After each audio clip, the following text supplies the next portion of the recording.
గాంధీ గారు మాట ఇచ్చిన తర్వాత, ఆ మాటను ప్రజలు విశ్వసించి మనకు అధికారాన్ని కట్టబెట్టిన తర్వాత దీన్ని అమలు చేయడం నా బాధ్యతనా కాదా? కాబట్టే ఈరోజు మన నాయకుడు ఇచ్చిన మాటను తూచా తప్పకుండా అమలు చేయాలనే చిత్తశుద్ధితోని తెలంగాణ రాష్ట్ర ముఖ్యమంత్రిగా దేశంలో ఏ ముఖ్యమంత్రి, ఏ రాష్ట్ర ప్రభుత్వం ఈ నిర్ణయం చేయడానికి సాహసం చేయలే. దానివల్ల వచ్చే రాజకీయ పరిణామాలు కావచ్చు, లేకపోతే ఎదుర్కోవాల్సిన సమస్యల్ని చూసి భయపడి ఎవరు ముందుకు రాలే భారతదేశం మొత్తంలో. కానీ తెలంగాణ రాష్ట్ర ప్రభుత్వం రాహుల్ గాంధీ గారు ఇచ్చిన మాటను నిలబెట్టాలి అన్న ఆలోచనతోటి 100% ఈ విషయాన్ని పారదర్శకంగా ప్రజల్ని మమేకం చేసి ప్రభుత్వాన్ని పూర్తి స్థాయిలో ఇందులో ఈ కార్యాచరణలో, ఈ కార్యక్రమంలో ప్రభుత్వాన్ని పూర్తి స్థాయిలో భాగస్వాములను చేసి ఈ కార్యక్రమాన్ని చేపట్టినము. చాలామంది ఇదేదో ఆషామాషి ఆనాడు సమగ్ర కుటుంబ సర్వే కేసీఆర్ గారు 12 గంటలలో చేసి ఇదే లెక్కలని కాకి లెక్కలు ఆయన చెప్పాను. ఏ రోజు కూడా అధికారికంగా వారు క్యాబినెట్లో పెట్టడం కానీ, శాసనసభకు వివరాలు ఇవ్వడం కానీ, ప్రభుత్వం ఎక్కడా అధికారికంగా లెక్కలు చూపించలేదు. ఈ రాష్ట్రంలో ఉన్న జనాభానంతా లెక్కగట్టి ఒక కుటుంబం, ఒక వ్యక్తి ఆ వివరాలను దాచిపెట్టుకొని ఎన్నికలు వచ్చినప్పుడు ఆయనకు అవసరమైన విధంగా ఆ సమాచారాన్ని వినియోగించుకొని రాజకీయ ప్రయోజనం పొందేదే తప్ప 10 సంవత్సరాలలో ఆ సమాచారాన్ని పేదల కోసం వినియోగించలేదు.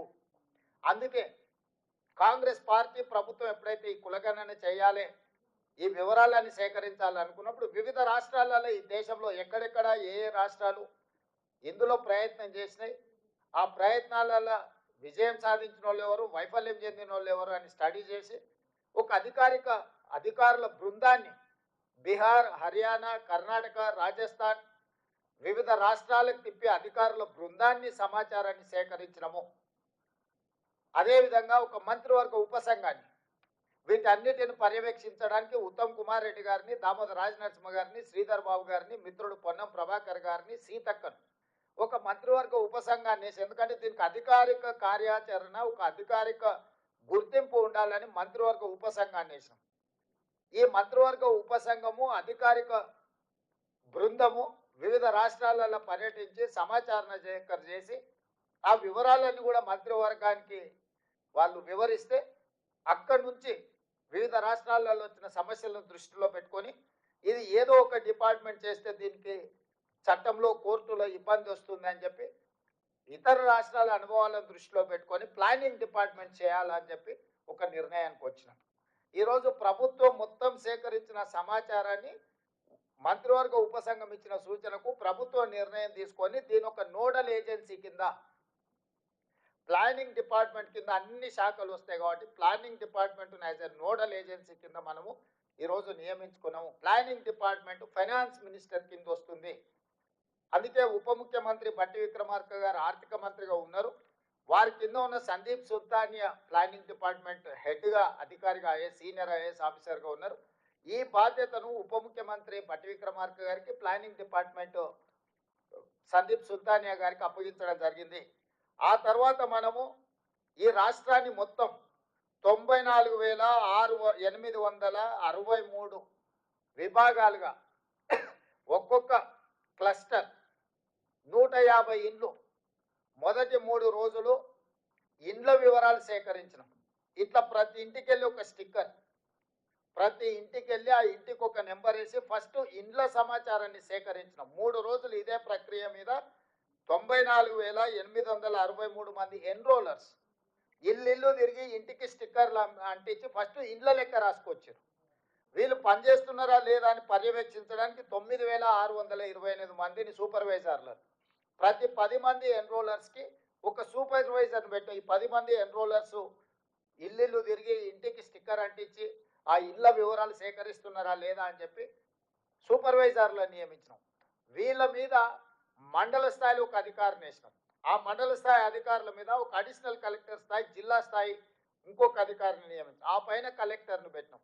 అంటే కలెక్టరు, అడిషనల్ కలెక్టరు, మండల స్థాయి అధికారి, ప్రతి 10 మంది ఎన్రోలర్స్కి ఒక సూపర్వైజరు, ఆ కింద ప్రతి 150 ఇళ్లకు ఒక ఎన్రోలర్.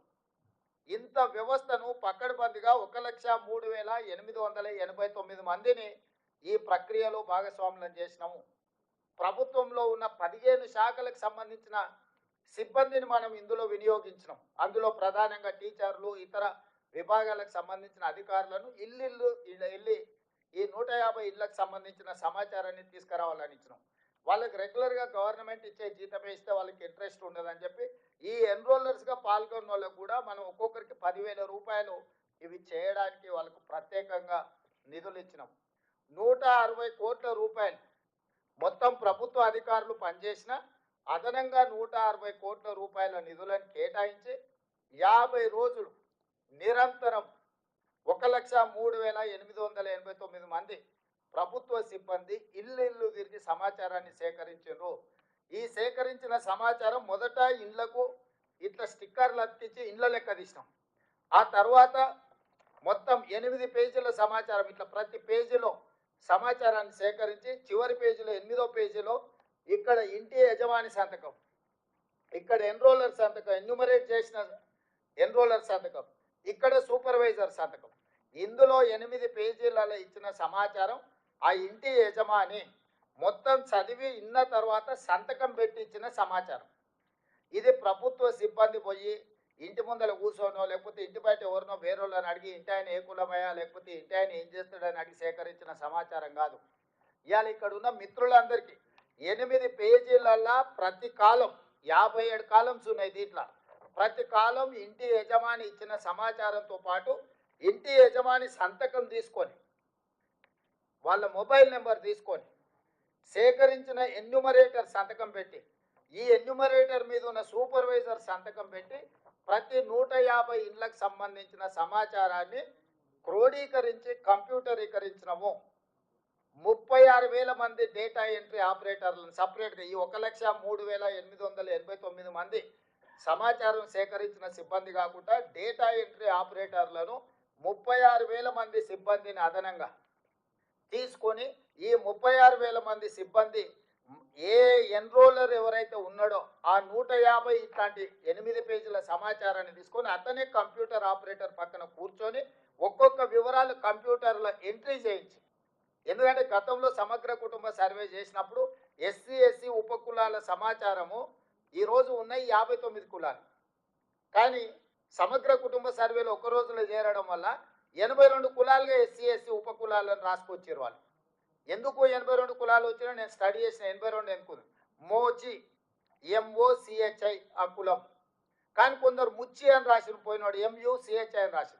ఆ కంప్యూటర్ కొట్టేటోడు మోచిని ఒక కులం కింద కొట్టిండు, ముచ్చి ఇంకొక కులం కింద కొట్టిండు. చెండాడ అని ఒక కులం ఉంది, CHA NDA DA ఉండాల్సిన దగ్గర చెండాండా అని కొట్టుకొచ్చాడు. సో అదొక కులం కింద ఇదొక కులం కింద చివరికి ఎస్సీ ఎస్సీ ఉపకులాలు 82 కులాలుగా మారినాయి. అంటే రాసుకొచ్చినోడు ఒకడు, కంప్యూటర్లో ఎంట్రీ చేసినోడు ఒకడు, ఇవి బయటికి చెప్పినోడు ఒకడు. ఎవరికి పొంతం లేకపోవడంతో సమగ్ర కుటుంబ సర్వే చంద్రశేఖరరావు ఏదైతే లెక్కలు చెప్తున్నాడో తప్పుడు లెక్కలుగా అర్థం పర్థం లేని లెక్కలుగా మారి అవి బయట పెడితే వాళ్ళ పరువు పోతుంది. ప్రభుత్వం చేసిన ఆనాటి ప్రభుత్వం చేసిన మొత్తం వ్యవహారం అంతా ప్రజలకు అర్థమవుతుందని అది ఆయన్నే సిగ్గుతోని లోపల దాచిపెట్టుకొని ఎన్నికలు వచ్చినప్పుడు ఆయనకు వాడుకున్నాడు. అందుకే బయట పెట్టలే. సో అందుకోసమని మనం ఏం చేసినామంటే ఎవరైతే ఎన్రోలర్గా ఇల్లు తిరిగి సమాచారం సేకరించాడో అతనే వచ్చి కంప్యూటర్ ఆపరేటర్ పక్కన కూర్చొని కంప్యూటర్కి ఇందులో జిల్లా పేరు, మండలం పేరు, గ్రామ పంచాయతీ పేరు, ఆవాసం పేరు, అంటే హ్యాబిటేషన్ ఎక్కడ, వార్డు నెంబర్ ఎంత, ఇంటి నెంబర్ ఎంత, ఏ కోడు, ప్రతిదీ ఎవరైతే రాసుకొచ్చిండో అతనే కంప్యూటర్లో ఎంట్రీ చేసి మళ్ళీ ఈ 150 దేనికి దానికి బండలు కట్టించినాం. మనం ఎన్నికలలో ఓటర్ల బ్యాలెట్ ఎట్లయితే కౌంట్ చేసినాక బండిల్ కట్టి దాచి పెడతామో రేపు ఎవరైనా గిట్లనే ఏదో ఒకటి చెత్తబాగుడు ఇది తప్పుడు లెక్కలని అంటారని చెప్పి ప్రతి 94,863 మంది ఎన్రోలర్స్ 150 ఇళ్ళకి ఏదైతే లెక్కలు రాసుకొచ్చారో ప్రతి 150ను బెండలు కట్టి మనం ప్రభుత్వం వీటిని దాచిపెట్టింది. ఇవాళ ఏ బ్లాక్లో ఎక్కడ తప్పు జరిగిందో వాళ్ళని చెప్పమని ఉంది. మనం ఆ బెండలు తీసి ఓపెన్ చేసి పోదాం ఆ ఊర్లో, ఆ బ్లాక్లో పోయి మళ్ళీ క్రాస్ చెక్ చేయడానికే మనకు రెడీగా ఉంది. కంప్యూటర్ల సమాచారమే కాదు, రాసుకొచ్చిన సమాచారం కూడా ఈరోజు మన దగ్గర స్పష్టంగా నిక్షిప్తం చేసి పెట్టినము. రేపు ఎవడైనా మన ప్రాసెస్ను, మన విధానాన్ని తప్పుబట్టి ఈ బీఆర్ఎస్ వాళ్ళు, బీజేపీ వాళ్ళు ఎవరితోనో కోర్టులో కేసు వేపించి ఈ ప్రాసెస్నే తప్పుపట్టి మొత్తం ఈ ఈ ఈ తీసుకున్న ప్రక్రియనే మొత్తం నిర్వీర్యం చేయాలని ప్రయత్నం చేస్తారు. కాబట్టి ఎలాంటి అవకాశం ఇవ్వకుండా మెటిక్యులస్గా ఈరోజు ఇట్లా సమాచారాన్ని సేకరించి డేటా ఎంట్రీ చేసి ఇది చేసినాం. ఇందులో మనకు వచ్చిన సమాచారం ఏంది? మొత్తము మనకు 3,84,54,57,554 మంది ఇందులో సమాచారంలో పాల్గొన్నారు. ఇది మనం రాసుకొచ్చింది కాదు. ఈ కుటుంబాలందరూ బయటికి వచ్చి ఇంత జనాభా మనతోని వాళ్ళు నమోదు చేయించుకున్న జనాభా. ఇప్పుడు జనాభా 4 కోట్లు ఉంది, లేకపోతే జనాభా మాది తగ్గింది, లేకపోతే మాది ఇంకో కొందరిది అక్కడ జరిగింది ఇక్కడ జరిగింది ఏదైతే అంటురో ఇది సెల్ఫ్ డిక్లేర్డ్ డేటా. ఇది ప్రభుత్వం ఇష్టంగా కూర్చొని ప్రభుత్వ కార్యాలయంలో కూర్చొని రాసింది కాదు. ఇల్లు తిరిగి ఇంటి వాళ్ళని అడిగి ఇంటి వాళ్ళు ఇచ్చిన సమాచారం మీద అప్లికేషన్ మీద వాళ్ళు సంతకం పెట్టుకొచ్చి ఇచ్చినాం. ఇప్పటి వరకు ప్రభుత్వంలో నమోదు చేయించుకున్న వాళ్ళు 3,54,77,554 మంది ఈ రోజు మన దగ్గర నమోదు చేయించుకున్నారు. ఈ కుటుంబాలు ఎన్ని అంటే టోటల్గా దాదాపుగా ఈ కుటుంబాలు అన్నిటిని కూడా 1,12,00,000 పైగా కుటుంబాలు ఇందులో పాల్గొన్నాయి. ఈ మిగతా వాళ్ళు ఏదైతే 3 లక్షల పైచిలకు కుటుంబాలు పాల్గొనలేదో ఒక అంచనా 16 లక్షల పైగా జనాభా, 3,56,000 కుటుంబాలు మనకి ఇందులో మన ఇండ్లు గుర్తించిన వాళ్ళు, మన ఇంటికి స్టిక్కర్ అంటించిన వాళ్ళు నమోదు